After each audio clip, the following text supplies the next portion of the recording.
All right, we're going to keep on this lightning pace. So we've covered what is probably the obvious, the character, the characteristics of the candidate, degrees, credentials, clinical, non-clinical experiences. But aside from all of that, I'm going to put you on the spot. I want to get to the heart of the matter.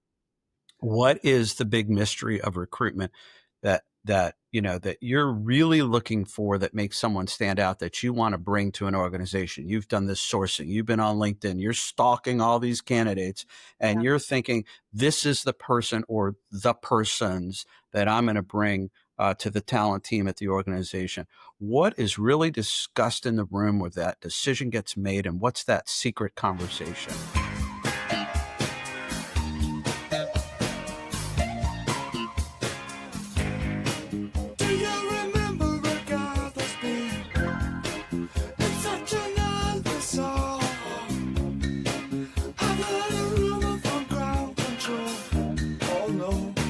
Say it's true. They got a message from the action man.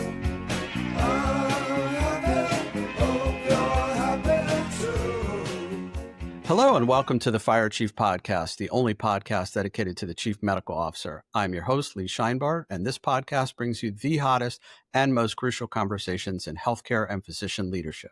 Today's guest on the show is only the fourth non-CMO on this program, but she may be the most important non-medical individual we have ever invited to the show. Our guest today may be the one who changes your career path, and you don't even know it yet. Born and raised in St. Louis, Missouri, and briefly living in Brussels, Belgium during her junior high years, and later earning her undergraduate degree at Texas Christian University, Rebecca Kapphahn, the vice president and senior client partner at Furst Group, joins us with nearly 2 decades of physician leadership recruitment to her credit. Furst Group, along with New Brick Partners from the companies of MPI, delivers comprehensive healthcare executive talent solutions to organizations across the healthcare ecosystem. For more than 40 years, clients have relied on them for executive search, physician leadership development, succession planning, accelerated team performance, and transition support. Their scientific methodology and holistic approach ensures seamless continuity in attracting, developing, retaining, and engaging leaders for sustainable organizational success. And before we welcome our guest a little bit further, in addition to giving you a chance to hear a few things from Rebecca that might forever change your career path, I have something else special for the listeners. I'm going to share a small secret with all of you late in the program, so stay tuned, pay attention until later in the show. And this is something I've never revealed on this show, and certainly not beyond a few of my closest colleagues. Okay, so today Rebecca has agreed to let us peek behind the curtain into the world of physician executive recruitment. So Rebecca, welcome to the show. Wonderful, Lee. Thank you for the introduction. I'm excited to be here. Physician executive leadership is a passion area of mine. Been doing this, as you mentioned, for 20 plus years. And it's a real privilege to be able to pass on our gifts and our knowledge of helping leaders find that next opportunity. So thank you. You're welcome. I just hope you're not second guessing your decision to join the show. I've put out that big, bold claim about your professional work, and you're going to give us a peek, and hopefully that will suffice. But any trade secrets that you give away will be of your own free will and without coercion, right? Yes, absolutely. Well, it is a little bit of a science, but it's also a little bit of an art in executive recruitment. I totally agree with that. Science and art. But that's, sounds like medicine, really. Yeah, it does. 100%. Well, let's start with a little slice of the background. And in particular, how did you begin to gravitate towards physician leadership recruitment? And as you've indicated, this fills your bucket, this motivates you. But what was that magnetism all about? Yeah. So it's funny. I have 2 daughters, and I joke with them that I never went to college thinking that I would become a recruiter. You just kind of fall into the industry. And my values align very much with healthcare recruiting as it relates to really being able to have an impact. I didn't know how I was going to do that at young 22 years old, but I landed into the locum tenens route. And then transitioned into executive search. And that's where I really hit my passion. I have a curiosity around what makes people tick, if you will. I really believe that we're all wired differently. Our past, growing up, right? Our education, our lived experiences, all really do create and compile who we are and our tendencies. But it doesn't mean that that's our destiny. And so I love the growth that's associated with leadership. And I love the volume or that the value a physician has at the table to represent the providers and what's best for medicine for patients. So that's where I cut my teeth in my prior firm, where I was at for 16 years. They had a strong presence in physician recruiting and physician leadership. And so it just seemed to match well. And so I've continued that into my role here at Furst Group as well. So that is a great origin story, as I like to call them. And your thinking around what makes people tick is so incredibly important, not just in the selection and the recruitment and the placement, and making that fit, but it's also an important skill set that young physician executives need to learn. I'll be very blunt. In medical school, we are not taught the phrases you just said. What makes people tick? What we're taught is what is broken. In other words, why is the lung not working right? What's wrong with the heart?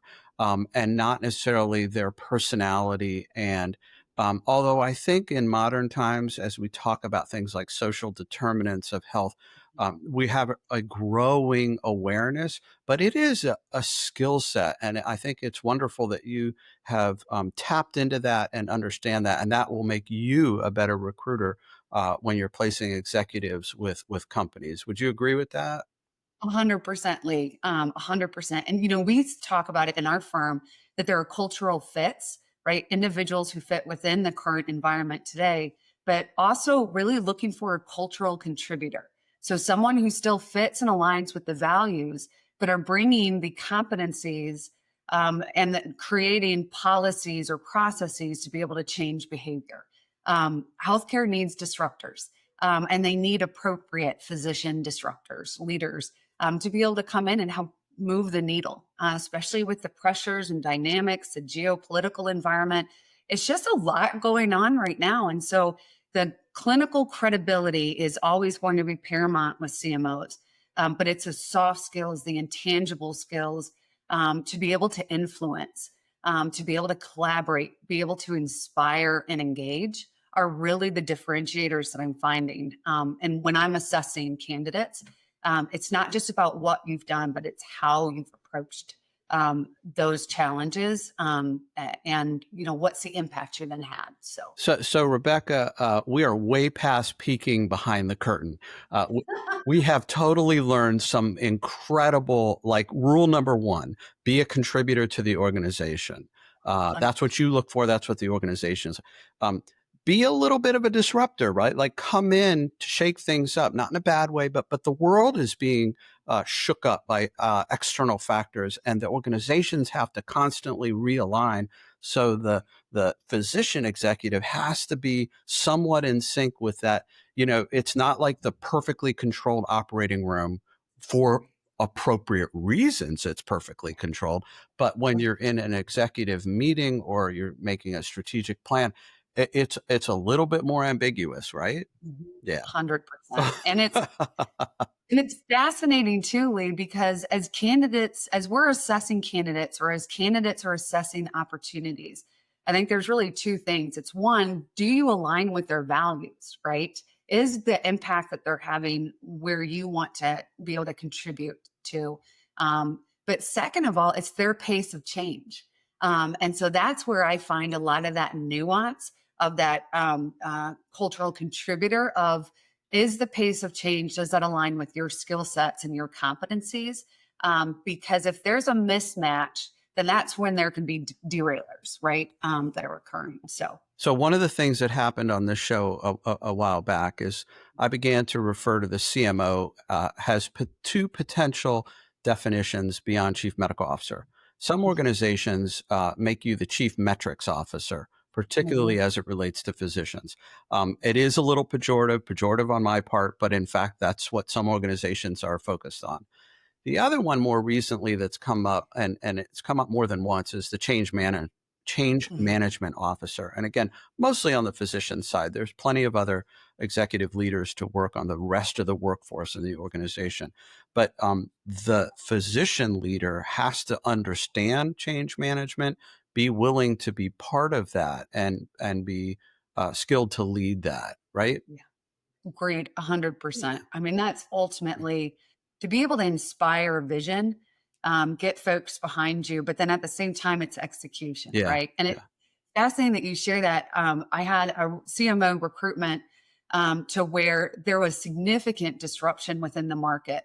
It was a mixed medical staff. There was concerns with the direction of the organization. There was lack of engagement. So to your point, they were looking for a change agent, someone that would inspire change, be transformative, create alignment within that environment. And we found a great candidate. He's still at the organization 7-8 years later, which is great. But then I had another recruitment CMO to where it was very much focused on the quality and the safety aspects of it, because they were performing very well, but they actually wanted to be, kind of the driver of that within healthcare and social determinants of health. So to your point, it's understanding where's the organization in their journey and what are the priorities and competencies that they're looking for. So I love that. Yeah, and just as a side note, we have an examination occurring at the medical school today. So the students are thinking about molecules and mitochondria. And unfortunately, we have not yet taught alignment and strategic thinking. So we'll get there. It's just going to You'll take us get a there. while. Yeah, 100%. You love it. Okay, so let's talk about if there's a listener out there who has determined that his or her next move is to become a chief medical officer, and they're looking around at their local geography, the organization that they're working with, and there's no clear-cut opportunity to go up the ladder or that pyramid in that organization, but this is a career path that they want. How does that person make it known to your ecosystem or anybody else's? I want to be a CMO, but I don't even know how do I begin that journey outside of my neighborhood? Yeah, 100%. It's a great question. So, and I would say this would apply even to CMOs that are currently CMOs that are maybe looking for that next level. Okay, let's hear all about this. Yes. Yeah, but for your listeners that are current CMOs as well. So the first and foremost thing is I would say start looking when you're happy, when you're content, things are going pretty well, but you have the itch. You have the itch to want to do a little bit more, do something a little bit different. Because I share this because then you'll be running to something versus running away from something, and you won't make, or hopefully won't be making an emotional decision, right? It'll be for the right reason. So that's what I share with folks. Second is to reflect. What do you love about your current role today? What do you want to change? What do you love about your organization or culture that you would want to carry forward with you? And what might you hope to leave behind, if that makes sense? And so after that, then I would really identify what is that pathway? What are the priorities in your skill sets? So once you have the reflection and you have a pathway, or at least the guardrails of what you're looking for, then first I would reach out to your network, but be confidential. Keep it small and let them know, hey, I'm thinking about making a change. Is there any change going on in your organization? Do you anticipate any upcoming retirements, things like that? Could you provide a warm introduction to maybe your CHRO or maybe your CEO or things like that? So you can use your network and ask them how they found their position. Kind of what was their process? What recommendations do they have? But I caution to keep the circle small because you want to, what's the word? You want to preserve your current position. You don't want your organization to know that you're actively looking. That gets pretty messy. So that's the first thing. Second is to update your resume and LinkedIn. I know some physician executives are not real big users on LinkedIn, but it's really a phenomenal resource because firms like Furst Group, as well as employers, will first and foremost go to your LinkedIn bio. So they're going to want to look at what has been your career, what have been your accomplishments, to really build that out. And honestly, I'm happy for anybody that's looking, shoot me an email. I'm happy to look at your resume, look at your LinkedIn, and just pass on the gift of experience just to help set you up for success. I do that a lot with candidates that are in transition. But it really is important to make sure that you're reflecting your accomplishments and having CMO responsibility keywords in there. In the feature section, highlight if you have been on a podcast, if you have written a book on physician leadership or a paper presented in your society as well. So those are really great avenues. And then I would also share too, by connecting with other folks on LinkedIn is another great way. Follow organizations that you have an interest in. You can definitely look on organizations' websites for, they'll post positions there. But in this day and age, I'm finding candidates are sharing with me that it is harder to get even recognized, right? There's to be looked at. And part of this is AI that is looking at words and kind of screening out folks before they even get to like the hiring leader or the talent acquisition. So making sure your letter of interest or your CV is correlating words that align with the job description, as well as maybe values for that organization. So that's kind of one part. And then the other part is reaching out to folks like me to get to know us, right? Well, have conversations. So we're now like at rule 4, 5, 6, 7, 8, 9, and 10 is call Rebecca, email Rebecca, and we'll give you that contact information at the end of the show. So guys, we could probably wrap this show up. You just heard everything we have a lot more to get into, so stay tuned. But, I think your comment about the itch is so incredibly important. And I was taught by someone from St. Louis, not connected to Furst Group or New Brick Partners. When I was making a shift in my career, was I running away from something or was I running towards something? And I never had that question asked of me in my professional career. And so I really like the component, as goofy as it may sound, wait for the itch and then go see how you scratch that itch, because I do think that it makes a huge difference in terms of the value that you're going to bring, the contributions. Because if you're running away from something, you may not really have what the organization is looking for. So very, very valuable. The other comment I want to react to is LinkedIn. And, there was a time when it was frowned upon that physicians would advertise in the yellow pages, take out ads in the news. Of course, none of my young listeners know what I mean when I say the yellow pages. But it used to be this big, thick phone book, and inside you could advertise in the yellow pages. That physicians, it was beneath them. It was unprofessional to advertise their availability, their services, their office, so on and so forth. Now, I think we've moved well past that, but I would say that when I went from clinical practice to the executive management team, of course, everyone said, "Oh, Lee, you're on the dark side now." And then when I started using LinkedIn, they're like, "You're on the dark, dark side." Like, what are you doing on LinkedIn? And I have to tell the listeners, if you're not on LinkedIn, you're not on LinkedIn. I mean, there's just no other way to say it. If you are expanding your network and you want to be a career executive, that is the social media that you have to participate with. And if you do not do it, it is the sin of omission, and you do it at your own peril. And I am not a fan of the mental neurobiological behaviors of social media, but this is the conditions of our world today, and you must pay attention. And I'm seeing you must be in agreement with this. I am 100% in agreement. I mean, and that's what we use on a day-to-day basis, right? That's how Incredible. Yeah, it is. I mean, when we launch a recruitment, we set it up for success to, as we talked about, to ensure that we understand the competencies and where the organization is in their journey. What are they looking for? And then we will create a target list. We don't boil the ocean at Furst Group. We're really looking at who's the right leader that's going to do this.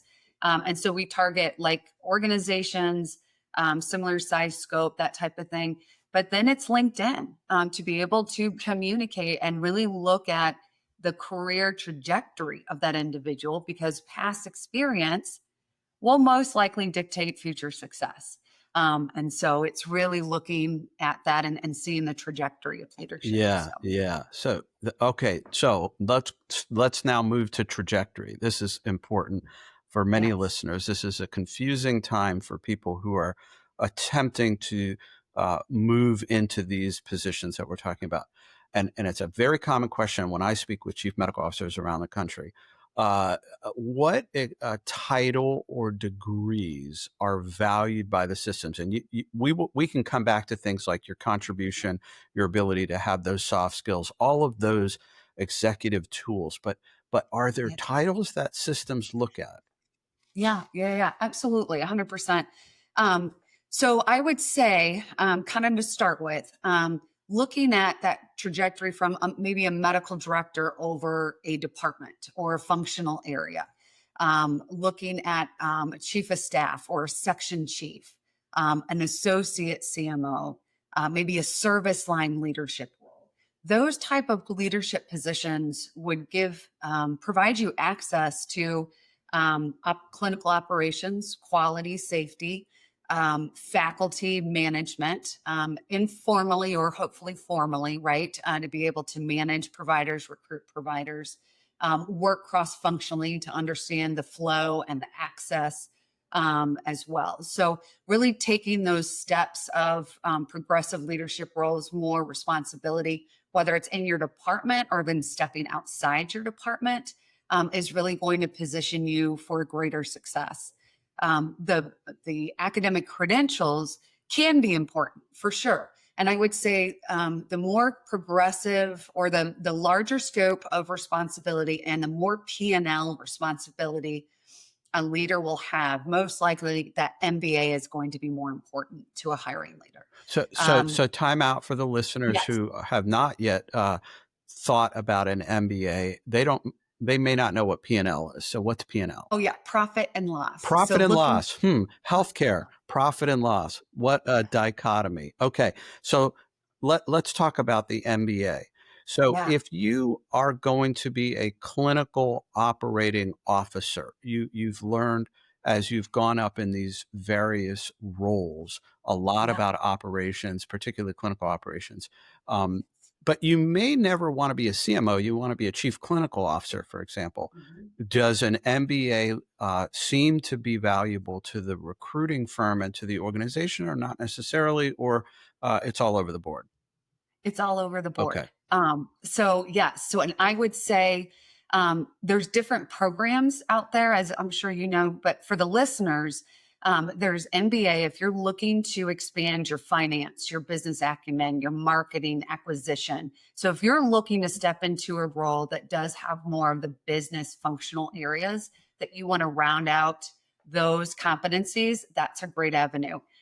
There's also Masters of Medical Management, which is strictly for physician executive leaders, that has the business as well as the leadership competencies and some of that, clinical functionality leadership as well. If you're looking to go in chief clinical officer and focusing on that social determinants of health or managed care population health, Masters of Public Health could be, or Masters of Healthcare Administration could be of value too. So to your point, Lee, you need to understand what is it that you're wanting to accomplish and how will the degree then benefit you?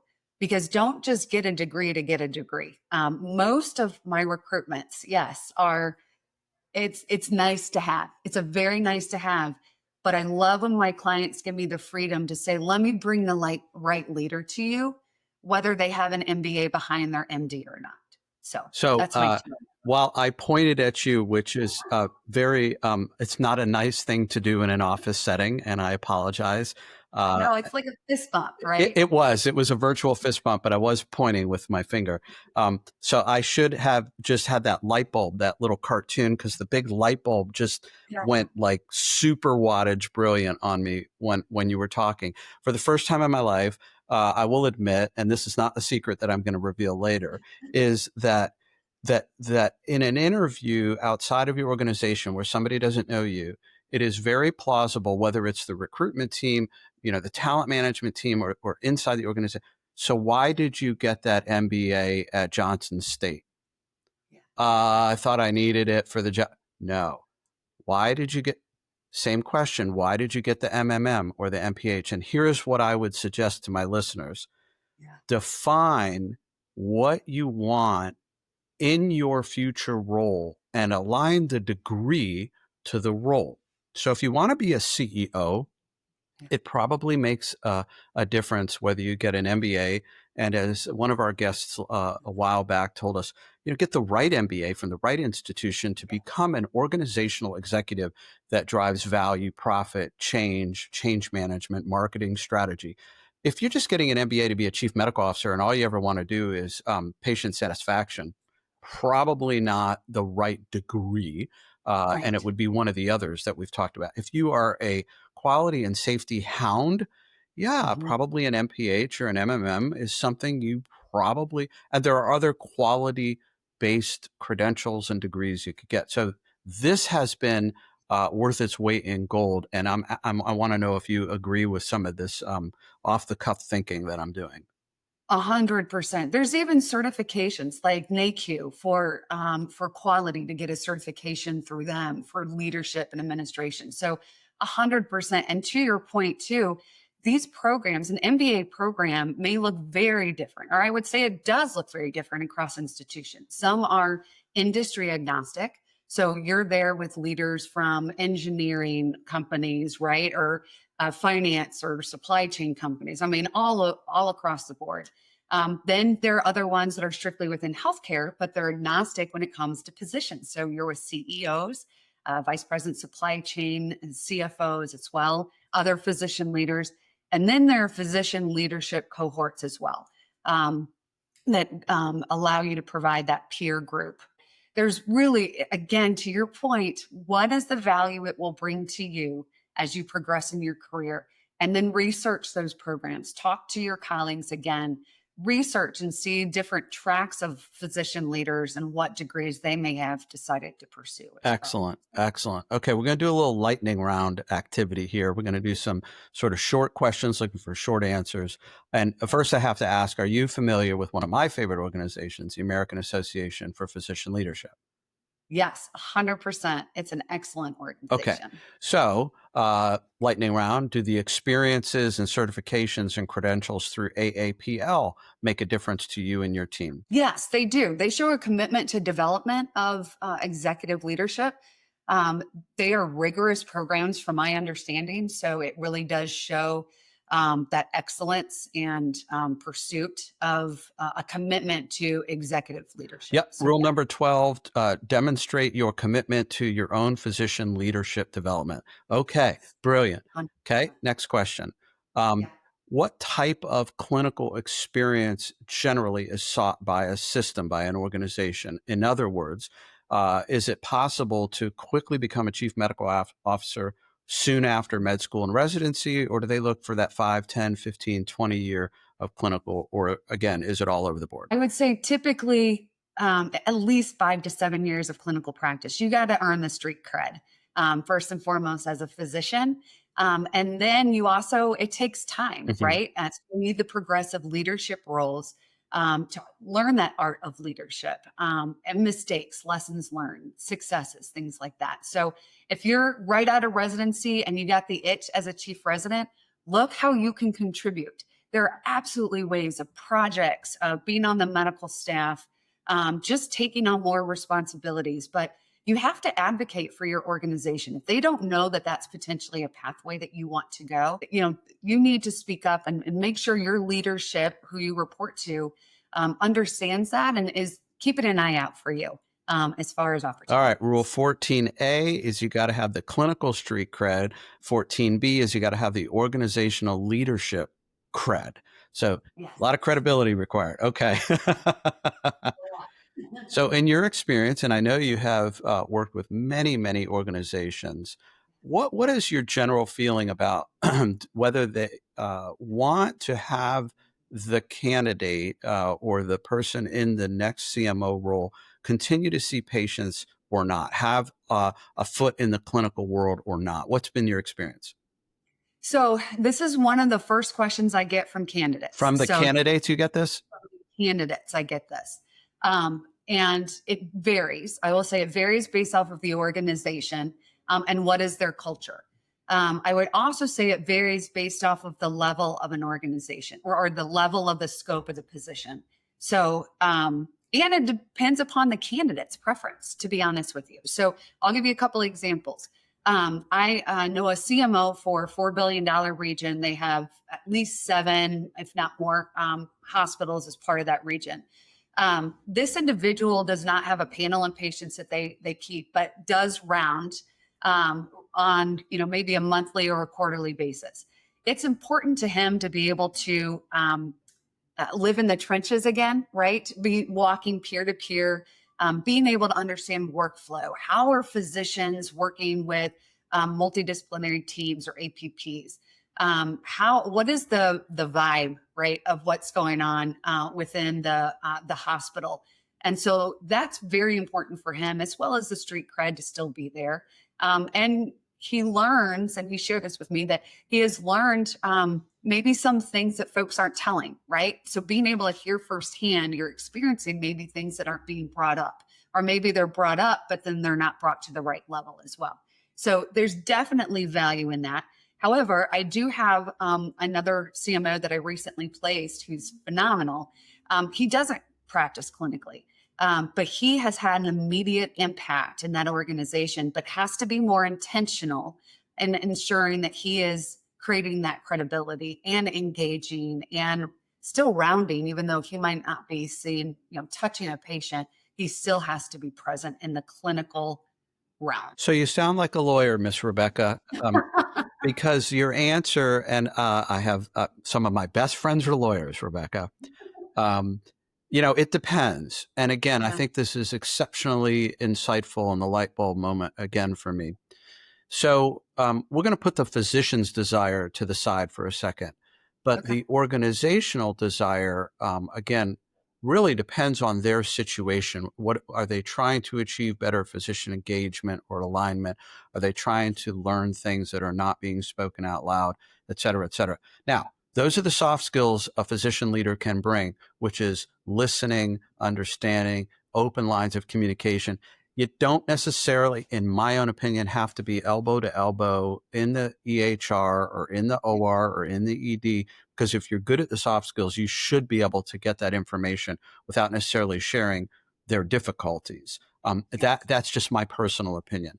The harder so if you are seeking a CMO role, listeners, I think you have to begin to understand what the organization needs from you. If they're saying, oh no, it pays for some of your salary, that's an entirely different conversation. And yeah, at smaller institutions, 50-bed critical access hospitals, 100-bed, it may be true. That's one of the ways they pay for that position.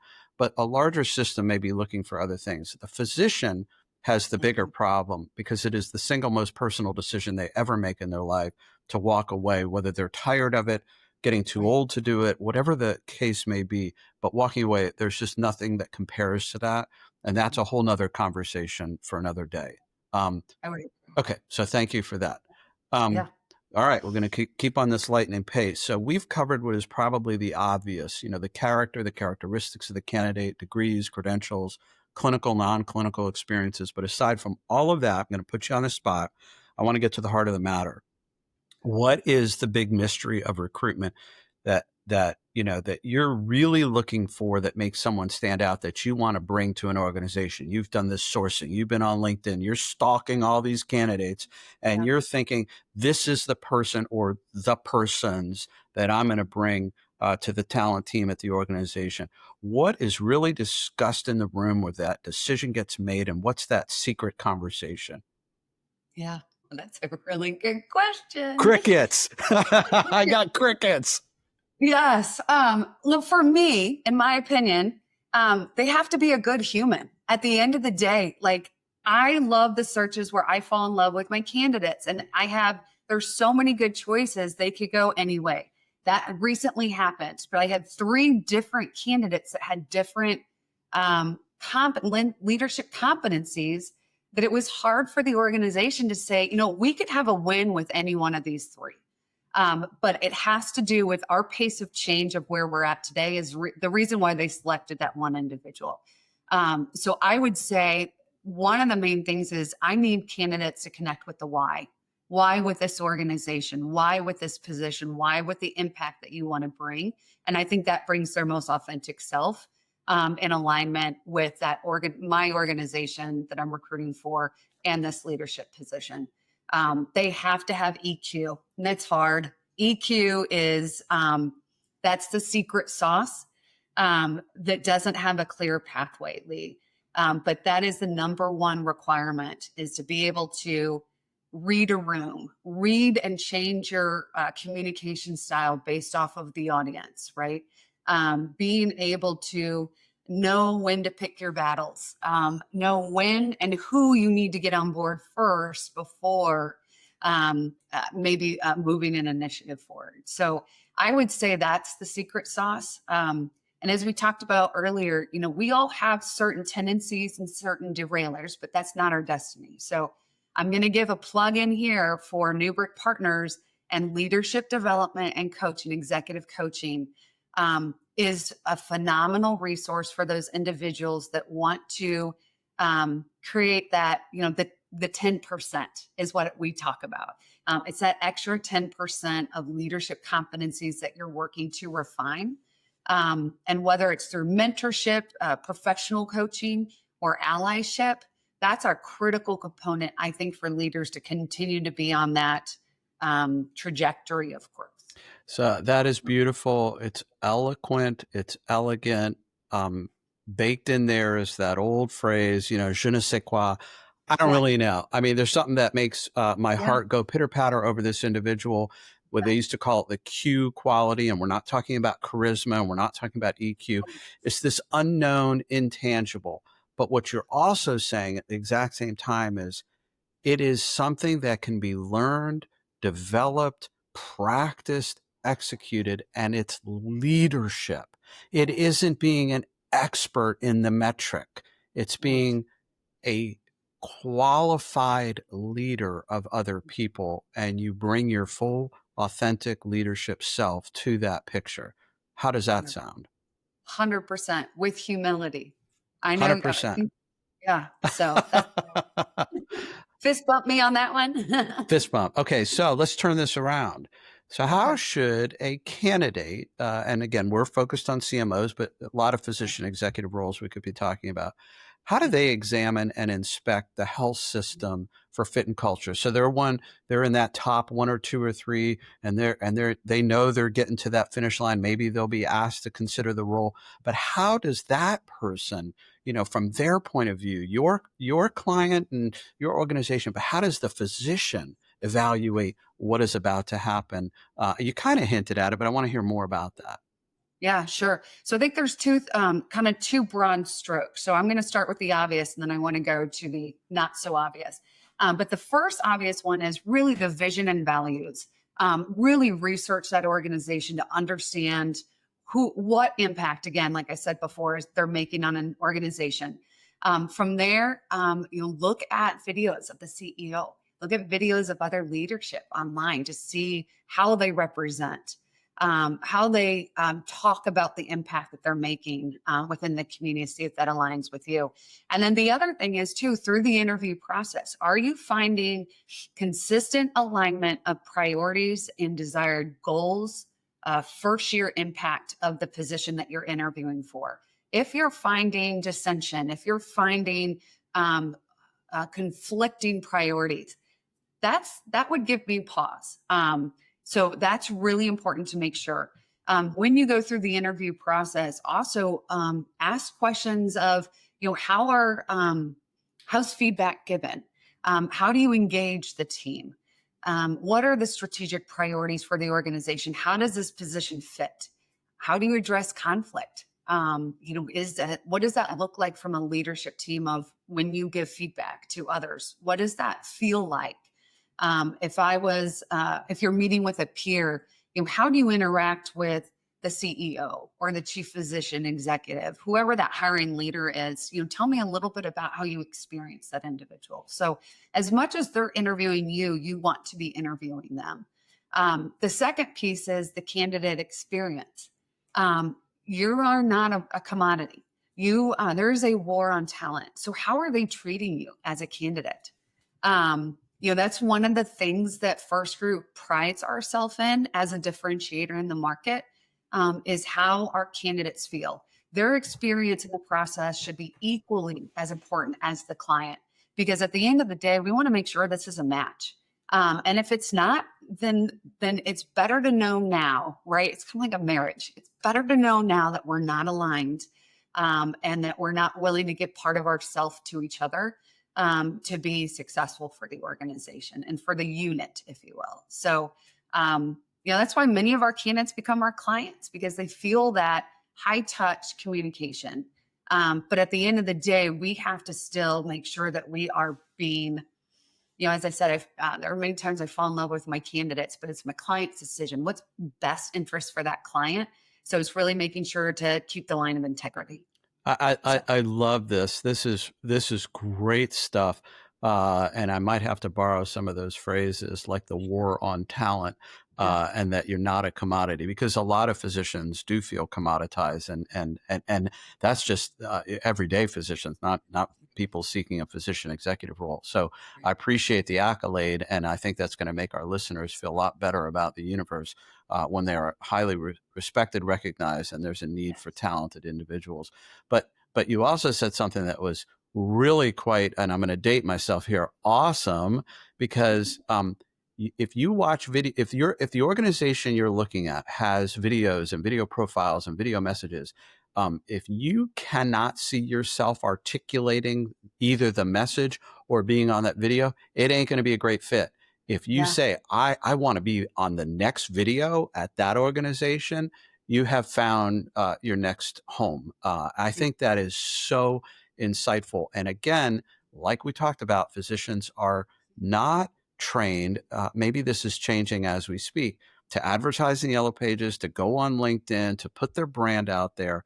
And yet organizations do this, and the people that are really good at it do a really good job at it. And you have to be able to see yourself as that person. And that's another learned skill, right?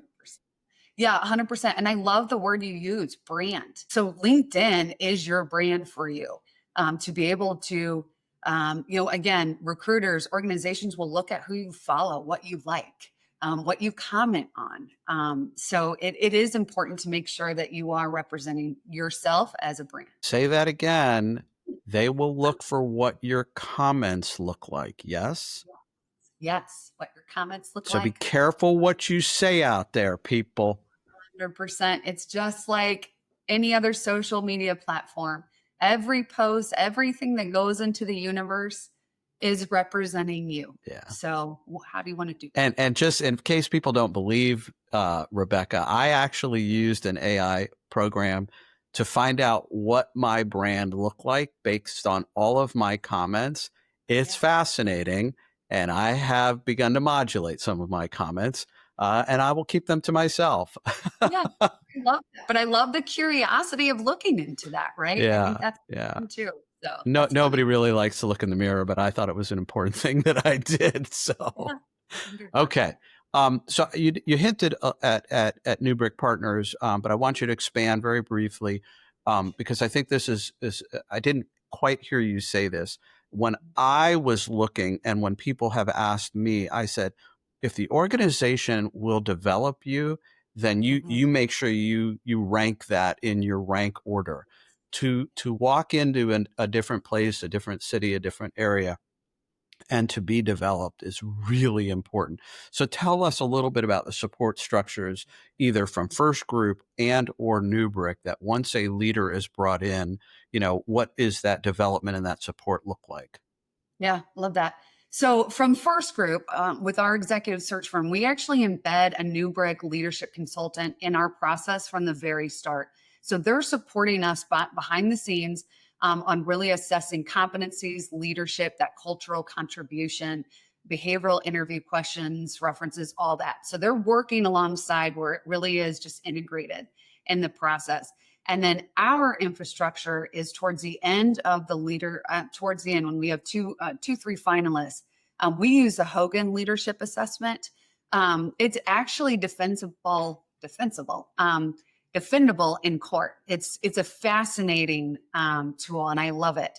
But so we use that to go ahead and just help give another element, right? It's another tool. It doesn't rule candidates out, but it does help to say, how's this person going to show up?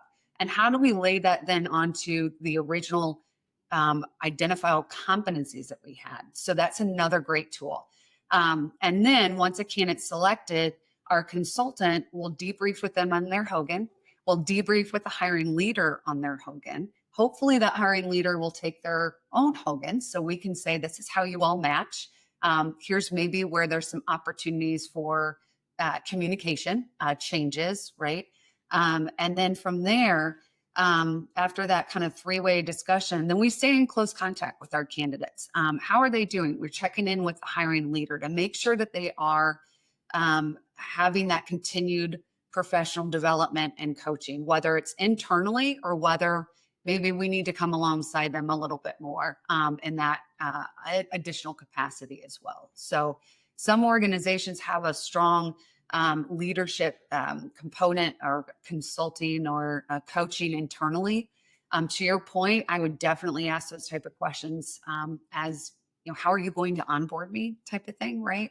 But that's how we leverage kind of that structure to make sure that candidates to de-risk the process of recruitment. Love it. I love it. Yeah. De-risk and help people show up as the best version of themselves is lights out. And the grand slam for me, I'll give physician-based advice, is that if you how are you going to onboard me, what developmental opportunities are in place, whether it's the organization or Newbrick or Furst, are you there looking out for my best interest to help me be the best person I can be here? The second component is if you have a game plan for this, do you have an appetite for physician leadership development in the organization as a whole? Your service line leaders, your medical directors, your vice presidents of medical affairs. And if not, can we talk about how I might bring that to bear? I think that is something that organizations are rapidly assessing right now. And I would say if you are seeking these roles, not only do you need to be developed, but how is your organization going to develop your succession plan? Yeah. 100%, because at many times I do see a disconnect below that CMO. Right? Yeah. Our book of business for physician leadership cohorts has actually significantly increased with the Newbrick partners to where they're coming in to help establish a platform for peer-to-peer. And then that aligns with the mentorship for rising stars, if you will. So I love seeing that the organizations are investing because, like you said, you don't learn this stuff at medical school. You don't learn this stuff in residency, right? So it's kind of a la carte, or it's a really good organization that's helping you along the way. That's right. So. That's right. Okay. Well, I made a commitment, and I'm going to honor that commitment. And I have to, because we're about to wrap up, and I committed at the beginning of the podcast that we would share something, or rather that I would share something. And what I'm about to share is both a personal secret and a public announcement, neither of which has ever happened on the show before. There is a 0 chance that I would be hosting this podcast if it were not for Newbrick Partners, the companion piece to Furst Group. As mentioned during the introduction and mentioned by Rebecca as well, Newbrick provides that essential support to aspiring leaders. When I was a newbie or a baby executive, as some might say, it was the team of Furst Group that developed me, coached me, sponsored me, elevated me, and remarkably were cheering me on, even when I left the CMO role to teach at the student level and to the physician executive student level. And this may be shocking to all of you, given my small personality and not at all tiny ego, that I actually needed coaching and development. But because I was so bad and only half as good as everybody else, I needed not one coach, but 2 coaches to get me to that right level. One coach would have only brought me halfway up. So I needed 2, just to the normative level. And if it were not for Newbrick, and I'm going to shout out to Joe and Andy specifically, and you know who you are, I'm not sure I'd be doing anything right with my life right now. So for the first time ever on the podcast, the fire chief has an endorsement. A highly personal one, unsolicited, but highly deserved. This podcast endorses the companies of MPI, Furst Group, and Newbrick Partners.